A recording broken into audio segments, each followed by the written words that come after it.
Hi friends, ಇವಾಗ ತುಂಬ ಜನಕ್ಕೆ ಆಯಿಲ್ ಫೇಸ್ ಮತ್ತು ಆಕ್ನಿ ಮಾರ್ಕ್, ಓಪನ್ ಪೋರ್ಸ್ ಇರುತ್ತೆ. ನಾವು ಯಾವ ಥರ ಟಿಪ್ಸ್ ಹೇಳ್ತಾ ಇದ್ದೀವೋ ಅದನ್ನು ಫಾಲೋ ಮಾಡಿ. ಫಸ್ಟ್ ಒಂದು ಗ್ಲಾಸ್ ತಗೊಳ್ಳಿ, ಅದರಲ್ಲಿ ಹಾಫ್ ಗ್ಲಾಸ್ ರೋಸ್ ವಾಟರ್ ತಗೊಳ್ಳಿ. ಆಮೇಲೆ 2 ಟೀ ಸ್ಪೂನ್ ಅಲೋವೆರಾ ಜೆಲ್ ಹಾಕಿ ಚೆನ್ನಾಗಿ ಮಿಕ್ಸ್ ಮಾಡಿ. ನೆಕ್ಸ್ಟು ಐಸ್ ಟ್ರೇಗೆ ಟ್ರಾನ್ಸ್ಫರ್ ಮಾಡ್ಕೊಳ್ಳಿ. ಇದು 1 ಟೈಮ್ ರೆಡಿ ಮಾಡ್ಕೊಬೇಕಂದ್ರೆ ಮಿನಿಮಮ್ 1 ವೀಕ್ ಬರುತ್ತೆ.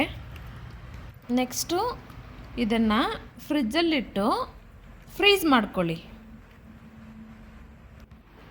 ಆಮೇಲೆ ರೆಡಿ ಮಾಡಿರೋ ಐಸ್ ಕ್ಯೂಬ್ನ ತಗೊಂಡು ಟಿಶ್ಯೂ ಪೇಪರಲ್ಲಿಟ್ಟು ಫೇಸಲ್ಲಿ 10 to 15 ಮಿನಿಟ್ಸು ಚೆನ್ನಾಗಿ ಮಸಾಜ್ ಮಾಡ್ಕೊಳ್ಳಿ.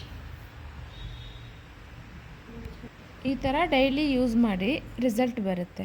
Thank you.